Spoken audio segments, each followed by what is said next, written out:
ये 13 दोष ऐसे हैं जिसके जीवन में होंगे तो उसको कभी शांति, कभी सुख, कभी ऐश्वर्य ये टिकेगा नहीं और दुर्गति निश्चित हो जाएगी।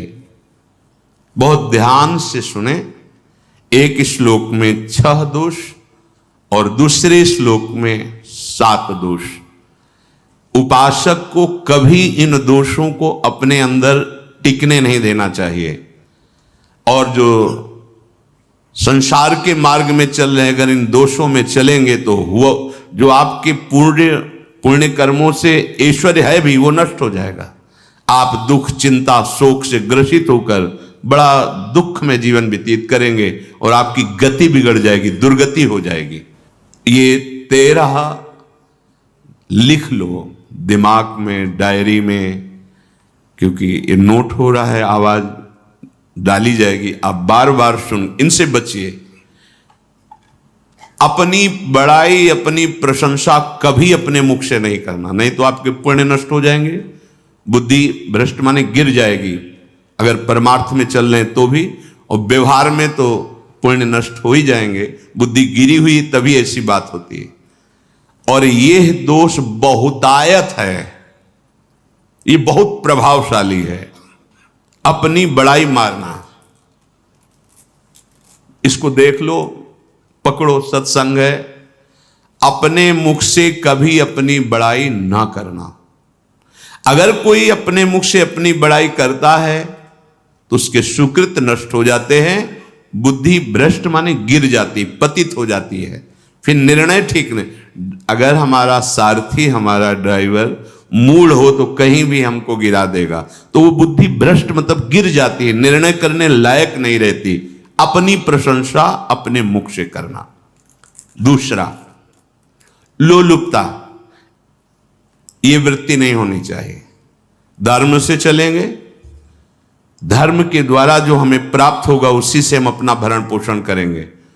आपके बच्चे स्वस्थ होंगे, बुद्धिमान होंगे, परिवार में बहुत सुख और शांति होगी। भले दीपक की तरह जलो, बहुत काल तक रहेगी। लक्ष्मी जी भी आपके घर में बहुत काल, हम ये नहीं कहते कि बहुत नहीं, जितनी है बहुत सुख शांति से चलोगे। अगर लोलुपता करोगे, हिंसा, छल कपट, व्यभिचार, चोरी, ऐसे धन आ जाए, वो आएगा, लेकिन वो हाइलोजन की तरह आएगा, एकदम प्रकाश और फ्यूज, बिल्कुल अंधकार करके जाएगा। देख लेना, तुम्हारे जो सुख के हेतु हैं, तुम्हारा शरीर, तुम्हारे बच्चे, तुम्हारी पत्नी, तुम्हारा परिवार, उसको देख के तुम रात दिन जलोगे बिना आग के। ऐसे उनके आचरण होंगे, ऐसे उनके अंग होंगे, ऐसे उनके दिमाग होंगे, ऐसा उनका व्यवहार होगा। ये लोलुपता अगर उपासक में या किसी में है तो उसको नष्ट कर देती है। सावधान। तीसरा, यदि आपका अपमान होता है तो आपको उसे सहन करना होगा, उससे आपके पाप नष्ट हो जाएंगे। जो तनिक सा भी अपमान होने पर बहुत क्रोध करके दूसरे का अपकार करने लगता है, ये आपका पतन करा देगा, ये आपको फंसा देगा, हृदय जलेगा, अर्थव्यवस्था नष्ट होगी, पूरा परिवार दुखी होगा। जरा सा अपमान की संभावना में आप किसी से भी भिड़ गए, किसी से भी, वो ये प्रवृत्ति आपका पतन कर देगी। और अगर आप सह गए तो आपका सहना उसके लिए आग बन जाएगा। उमा क्षमा साप होते भारी, तुम्हें दंड देने की जरूरत नहीं, उसका एक कर्म ही उसे दंड दे देगा। आप शांत हो जाइए, आप सत्संगी हैं, आप शांत रहिए। चौथा, निरंतर क्रोध और उसका चिंतन। बैठे बैठे बस द्वेषियों का चिंतन ही हो रहा है, अंदर क्रोध का चिंतन और द्वेषियों का चिंतन ही हो रहा है। द्वेष भरी बातें, द्वेष भरे क्रियाएं, उन्हीं का चिंतन करके जलते रहना क्रोध से। उपासक को तो क्रोध करना ही नहीं चाहिए, बहुत शांत। ठीक है, अभ्यास में कभी क्रोध हो सकता है, उसको फिर समन करो, अंदर से प्रायश्चित, जैसा कि अब गलती हुई, आगे नहीं करेंगे। और व्यवहार में भी क्रोध को आप पीना सीखें। अगर बार बार आपका क्रोध प्रकट होता ही रहेगा, आपका स्वभाव बिगड़ जाएगा, आपके पुण्य नष्ट हो जाएंगे और आपका जीवन नष्ट हो जाएगा। देने वाला उतना दे देगा आपको, आनंदित रहो। पैसा खर्चा, सब पूरे जीवन का विध्वंस मचा दिया क्रोध ने। कहीं भी आप देखो, किसी से क्रोध करके देखो, फिर देखो तुम्हारा भजन चल रहा है, तुम्हारी वो आनंद वृत्ति है नहीं, जलोगे और वो जलन और गुस्सा दिलाएगी और वो बैठे बैठे जलो नहीं। ये क्रोध जो है, ये चाहे व्यवहार में हो चाहे परमार्थ में, दोनों की हानि करने वाला है। और आश्रित जनों की रक्षा ना करना। अगर कोई भाग कर आपके पास आ गया है, कोई पशु पक्षी या कोई मनुष्य, आपको चाहिए कि अब चाहे हमारे पहले प्राण जाएं, उसकी रक्षा करेंगे। सीवी जैसे तो कोई बिरले ही होते हैं, पर इतना जरूर ध्यान रहे, जैसे कोई पशु पक्षी किसी भय से आपकी सीमा के अंतर्गत आ गया है, अब उसकी रक्षा करनी है आपको।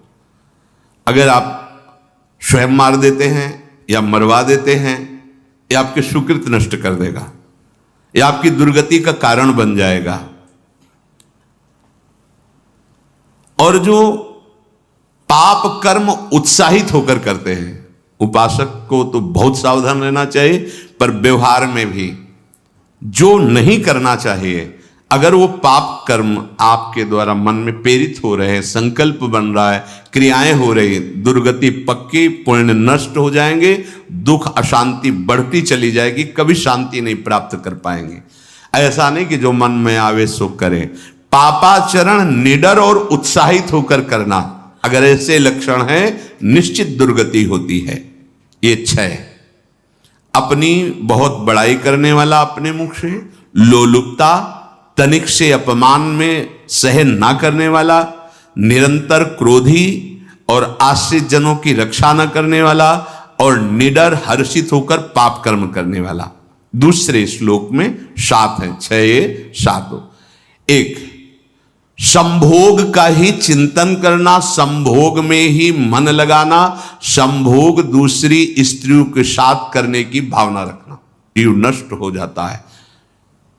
ठीक है, धर्मयुक्त काम भगवान ने आदेश किया है। आपका पाणिग्रहण संस्कार हो गया है, संतानोत्पत्ति की भावना से कुछ पवित्र तिथियों का त्याग करते हुए चर्चा में हुई है। एक नियम है, एक आदेश है शास्त्र का। आप बहुत काम प्रवृत्ति वाले हैं तो प्रत्येक मास में जब माताएं बहनें पवित्र हो जाती मासिक धर्म से, तो जिनका पाणिग्रहण आपने किया, जो पत्नी स्वरूप हैं, वो ठीक है। वहां भी बार बार के लिए व्यभिचार प्रवृत्ति के लिए शास्त्र आदेश नहीं करता, संयम पूर्वक, और उसका चिंतन नहीं करना। पाणिग्रहण संस्कार है, घर में विराजमान है, एक संयम एक नियम के अनुसार उसका चिंतन तो फिर भ्रष्ट कर देगा।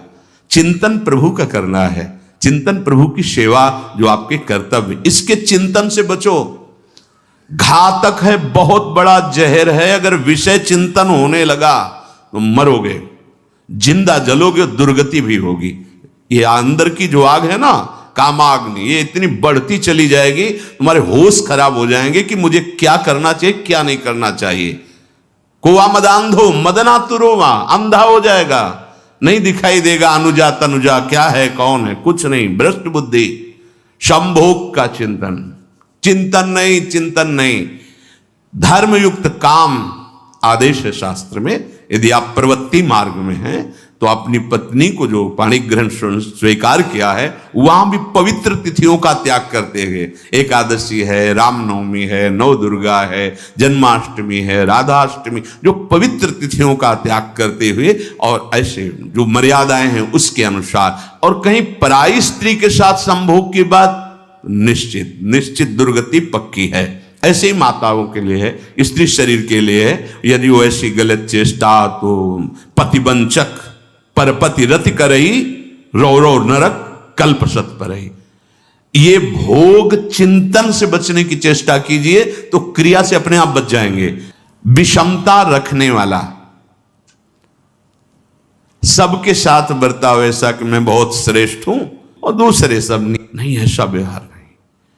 सब भगवत स्वरूप हैं, समान व्यवहार। जैसे आपके भोजन है तो जो आप पा रहे हो वही सबको दीजिए।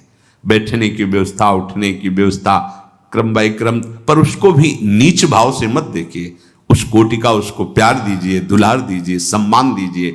इतनी विषमता ना फैलाते रहें अपने जीवन में कि आप सबके निंदा के पात्र बन जाए। विषमता नहीं, सबको प्यार।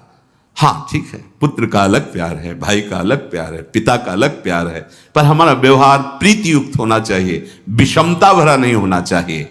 अगर हमारे चित्त में विषमता ही रही तो संसार है, प्रभु नहीं है। जीत विषम संसार कीर्ति जग बिस्तरे। जो विषमता पर विजय प्राप्त कर लेता है वही भगवत प्राप्ति का अधिकारी। ये विषमता बहुत बड़ी हानि है। तीसरी बात, अत्यंत मानी होना। जहां आपके प्राण कमजोर होंगे, पुण्य नष्ट होगा, आयुश्री सब नष्ट होना है, ऐसे आचरण करवाएगा गुरुजनों के साथ, महापुरुषों के साथ। ये बहुत नीच प्रवृत्ति है। अत्यंत मान प्रियता, मुझे सम्मान मिले, उत्तम प्रवृत्ति है। सबको मान देना, स्वयं अमानी रहना। चौथा, दान देने की बात कह के मुकर जाना या दान देकर पश्चाताप करना। दे दिया है, बहुत जल रहे हो, दूसरे से वार्ता कर रहे हो कि पता नहीं क्या यार बुद्धि में हो गया, हमने उसको इतना कहा था, उतना दे दिया, क्यों दे दिया, ऐसा ऐसा, मतलब अंदर चिंतन करना, क्यों दे दिया, तो दिया। इसके बाद जो आपका ये जलन हो रही, पश्चाताप, सुकृत नष्ट हो रहे हैं। दान देकर पश्चाताप करना या दान देने की बात कह के मुकर जाना।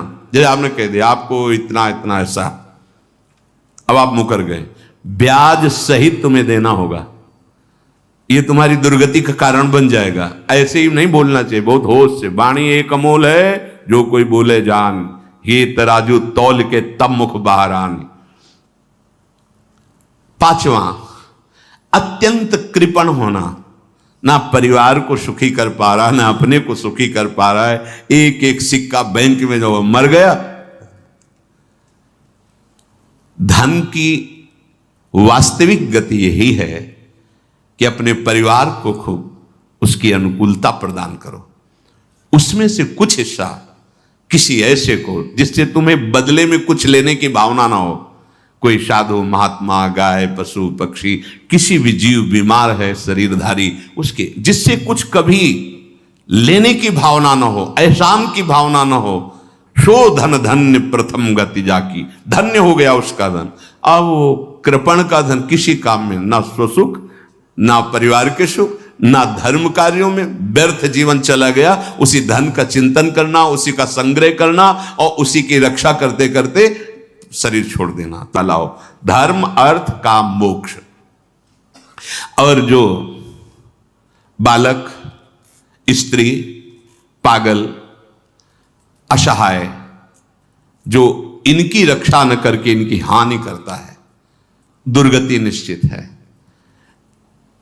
माना आपकी पत्नी है, उसका स्वभाव बिगड़ा हुआ है, क्रोधी है, कटु वचन बोल, लेकिन आपके ही प्रारब्ध के लिए, माना आपका पति ऐसा स्वभाव वाला है, पर आपके ही प्रारब्ध से तो संयोग बना है आकर, अब इसका निर्वाह कर ले जाओ तो पवित्र हो जाओगे दोनों। और अगर झगड़ा और लड़ाई और मारपीट और कहीं हिंसा आदि के रूप में उतर गए तो फिर और करनी बिगड़ गई।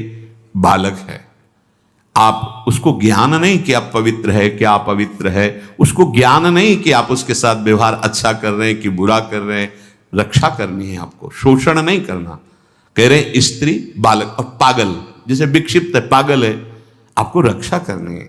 बन जाए तो उसको भोजन, ऐसा नहीं कि ईंट मारो, उसको अपमानित करो, उसकी बुद्धि खराब है, प्रारब्धवशात खराब हो गई है। तो शास्त्र आज्ञा करता है स्त्री, बालक, जैसे पागल, विक्षिप्त आदि हैं, असहाय है, असमर्थ है, बूढ़ा है, वो आप सेवा भी करो तो वो गाली दे सकते हैं, उनकी बुद्धि बिगड़ गई। आपको उनको दंड नहीं देना, मारना नहीं है आपको। मान लो आपके बड़े बूढ़े बुजुर्ग जन हैं, आप सेवा भी कर रहे हो तो आपको कटु वचन बोल सकते हैं, आपकी निंदा कर सकते हैं, लेकिन आपको उनके साथ व्यवहार सद करना है। अगर आपने इन दोषों को स्वीकार किया तो निश्चित आपकी दुर्गति होगी, ना इस लोक में आपको शांति मिलेगी, ना परलोक में। इसलिए इन दोषों को बार बार सुन करके और हृदय में जांचो कि कहीं है तो नहीं, अगर है तो सत्संग, भजन बल, भगवत प्रार्थना के बल से इन दोषों का त्याग कर दो, जीवन मंगलमय हो जाएगा। से अगर अच्छी क्रियाओं को देख रहे हो कि प्रभु करा रहे, तो बुरी क्रियाओं का संकल्प ही नहीं उदय होगा। अहम गलित हो गया तो अहम में ही तो सारे विकार रहते हैं। हर समय प्रभु के सामने कृतज्ञ रहो। कितनी कृपा, क्या हमसे लेना है आपको, आप तो पूर्ण काम हो, हमें इतना दुलार कर रहे हो। बलिहारी प्रभु, वो बार बार मन उनके चरणों में लौटता रहता है। प्रभु का विधान सर्वज्ञता से पास हुआ है। वो खूब आगे की, पीछे की, मध्य की सब बात सोच करके उन्होंने आपके लिए विधान किया है। पहले से उन्होंने आपका उस समय मंगल विधान सुनिश्चित कर दिया है। कैसी भी परिस्थिति हो, कभी ऊबना मत, घबराना मत, अधीर मत होना, और अपने भगवत विश्वास में कमी मत आने देना। कैसी भी परिस्थिति हो, यह जरूरी है। उबना मत। बहुत हो गया कष्ट सहते सहते, कितना सहूं, नहीं। ये अगर ऐसा आ रहा है तो भी आप भगवद आश्रित नहीं हुए। नहीं, ऐसा आ ही नहीं सकता। बड़ा आनंद आता है कष्ट में, बड़ा आनंद आता है। पूरा का पूरा मन, इंद्रियां केवल प्रभु में होती, क्योंकि कष्ट में कोई विषय की इच्छा तो होती नहीं किसी को भी। भारी पीड़ा है तो सब उसी में होती। जिसने अभ्यास किया है भगवत चिंतन का, आश्रय है प्रभु का, तो कष्ट में भाग के कहां जाएगा, उसी में तो एकदम तन्मय हो जाता है मन, इंद्रिया। इस तरह हो, उनके भरोसे पर कभी, कई बार चर्चा की है प्रताप राय जी की। बचपन से भजन परायण थे, ईश्वर संपन्न घर था, भाई बहन सब खूब।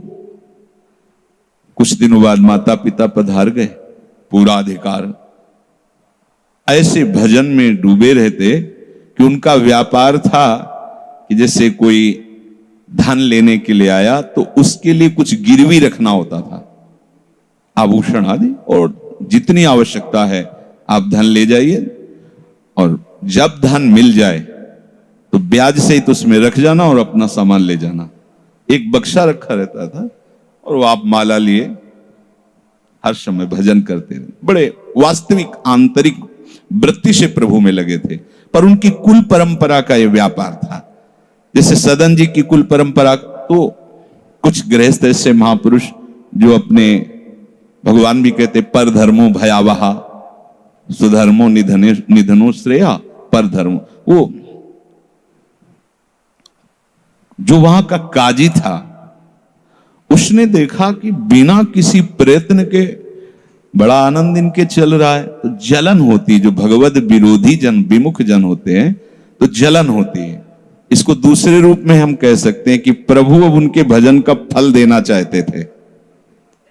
दोनों बातें, परिणाम जान गए हैं इसलिए हम कह रहे हैं प्रभु उनके भजन का फल देना चाहते थे। और वो वर्तमान से देखो तो वो द्रोही थे, भगवत द्रोही जन। 3 लोगों ने काजी से मिलकर कहा बड़ा सुख लूट रहा है, हम जाके देखा है, बढ़िया काम बन जाए। वो देखता भी नहीं कि बक्से में क्या रखा गया। ठीक, तो कुछ कंकड़ ऐसे झोली में, पहले थैली टाइप की झोली होती, गए प्रणाम किया और कहा हमें 10,000 रुपए की आवश्यकता है, यहां लिखो दस्तखत, तारीख, दिन, और चेक भी नहीं करे। वो इतने विश्वास परायण भक्त थे, अभी तक ऐसा कुछ हुआ भी नहीं था। 10,000 रुपए दे।